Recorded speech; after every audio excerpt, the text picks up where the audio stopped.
ça vient expliquer bien que vous passe la parole, je dirais à la fois, pardon, heureusement qu'elle a un masque, parce qu'elle ne bougera pas, donc ça va.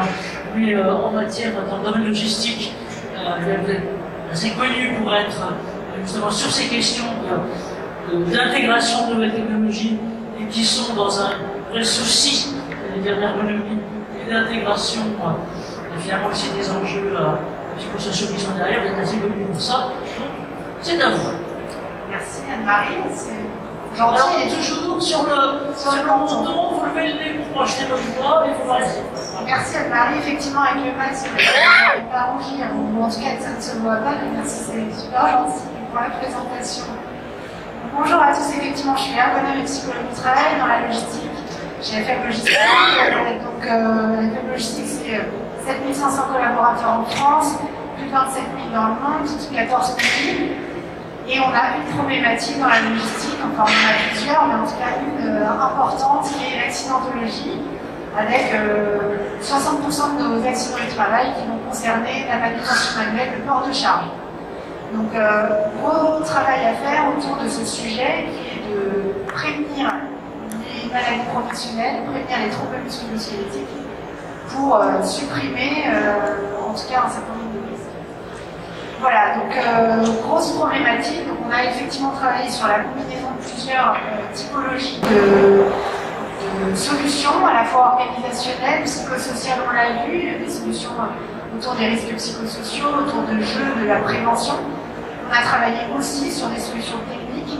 Anne-Marie en a parlé, donc à la fois de type exosquelette, on a testé beaucoup de choses.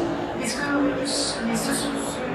quoi on souhaite parler aujourd'hui et sur quoi on peut échanger avec vous aujourd'hui, c'était la question du vêtement connecté.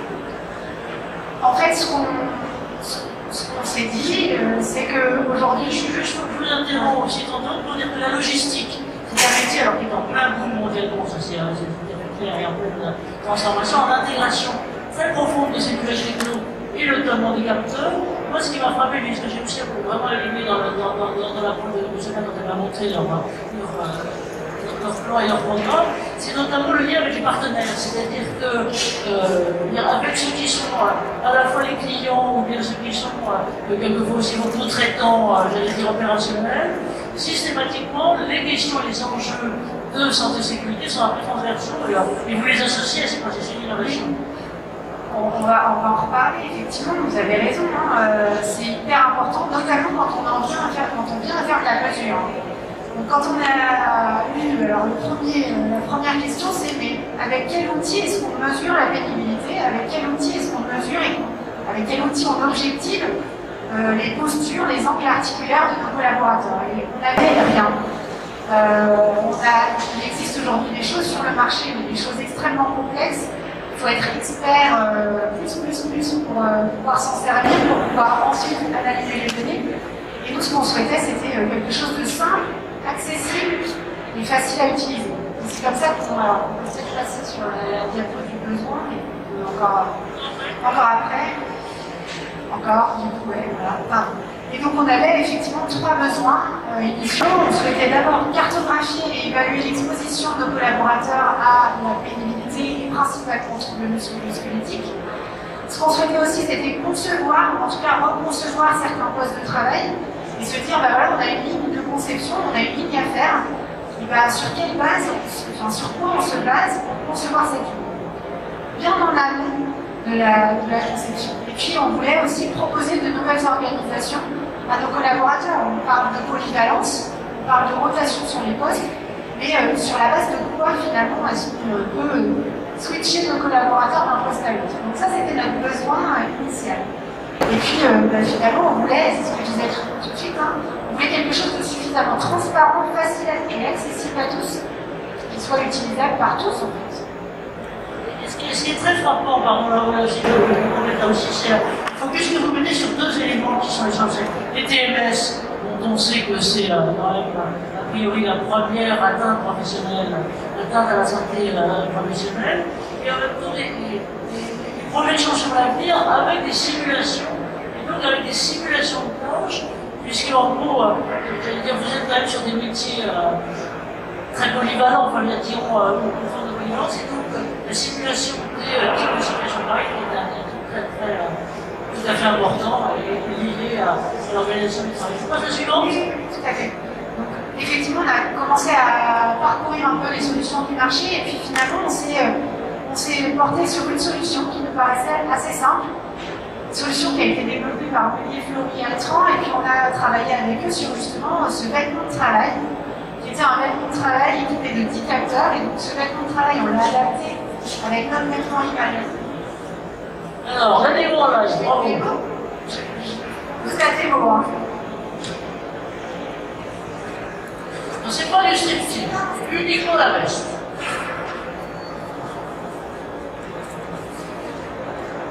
C'est une belle veste en plus, une jolie couleur. Ouais, c'est notre vêtement image, logistique, donc avec tout ce qu'il y a de plus classique, la softshell classique, sauf que dans cette veste, eh bien, il y a 10 capteurs, alors on a le pantalon aussi, on a 10 capteurs, et dans ces capteurs, ces capteurs nous permettent de mesurer les angles articulaires, les postures de nos collaborateurs. Ce qui est intéressant là, c'est que concrètement, on ne voit absolument pas que c'est une veste connectée, et dans l'entrepôt, on ne peut pas dire, celui-là il est monitoré et celui-là ne l'est pas. On va avoir d'autres questions après, mais je pense que vous les avez déjà là maintenant. C'est comment c'est accepté, quelle est l'acceptabilité, où est-ce qu'on en est globalement en ce moment-là. Vous voulez que je vous sirve pour montrer le truc là? J'arrive pas, non, c'est pas grave. En fait, en fait, en live, normalement, on le met, ça se chiffre pas bien. Vous imaginez qu'il y a là-dessus des courbes, c'est ça? C'est ça, il y a des courbes, en direct, en fait, on va venir enregistrer. Non, c'est pas grave. Dans ma poche, j'ai un petit boîtier qui va enregistrer finalement tout ce qui va se passer dans le corps humain. Alors, quand je dis corps humain, c'est les angles, les postures de mes coudes, de mes épaules, quand je fais une flexion, une extension, le dos, la torsion. On a la même chose pour les genoux. Donc en fait, on vient enregistrer en live tous les mouvements que font un préparateur de commande, que font un opérateur de conditionnement et tout. Plutôt intéressant en tout cas. Et ces courbes de visualisation en temps réel, elles sont intéressantes parce qu'elles peuvent être aussi couplées à la vidéo et un enregistrement vidéo. C'est bon, c'est pas très grave. Vous avez compris le principe. Oui, alors, j'en profite pendant que vous prenez votre souffle pour dire il y a plein de questions qui sont posées là-dedans. Alors, bien sûr, il y a l'adaptation, les choix, les techniques, des coups de mesure, des angles articulaires, les différentes positions pour un vélo. Mais après, il y a quid de l'enregistrement des données, quid de l'utilisation des vidéos, parce que, encore une fois, on sait qu'il y a des grandes interrogations sur les intégrations des nouvelles technos, c'est la recevabilité et la façon dont ça peut pouvoir juger de ce côté-là. Vous avez raison. Oui, c'est la dernière, je ne veux pas vous noyer d'infos. Comme ça, vous avez développé ça, je dirais à la fois avec un pro et puis avec quelqu'un qui est spécialisé en textile. C'est ça, exactement. Et notre bilan, alors les premiers retours sont plutôt positifs avec des collaborateurs qui sont inclus dans une démarche participative dans la collecte de données. C'est ça qui est intéressant. C'est que finalement, les collaborateurs qui vont porter la veste vont s'intéresser aux résultats de façon immédiate en disant mais alors qu'est-ce qu'on enregistre exactement quand on lève le bras?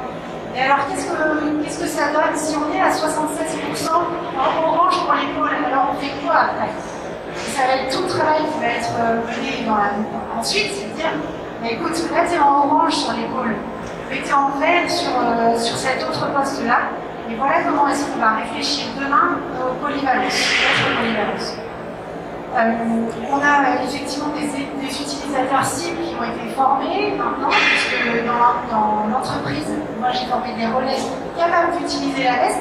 Vous avez vu, hein, c'est super simple, je le porte, et je peux aller travailler dans l'entreprise. Et c'était ce que je voulais. Je voulais quelque chose de très facile, très accessible. On n'est pas les caméras, les capteurs à mettre un peu partout, complexe, difficile avec avec une activité de préparation de commande où on se déplace dans un entrepôt, etc. Il y a quelque chose de simple. Ça, effectivement, on sait que c'est extrêmement important que l'une des les premières générations de capteurs était intéressante en soi, avec soit des machins qu'on se clipsait sur le t-shirt, soit, enfin, qui existent toujours et qui sont globalement toujours positifs quand même, on voyait une forme souvent de réticence des collaborateurs à attraper ça, parce que c'est quelque chose qui nous serre le bras. Et c'est vrai que dans les situations quotidiennes de travail, c'est plus compliqué, je dirais, d'encaisser ça, si je peux me permettre, que les trucs que certains ont sur le bras pour aller courir, qui sont leurs capteurs de poids, de tension, de machin et autres. Et là, c'est une démarche volontaire, on fait soi-même pour sa propre santé et son propre suivi sportif.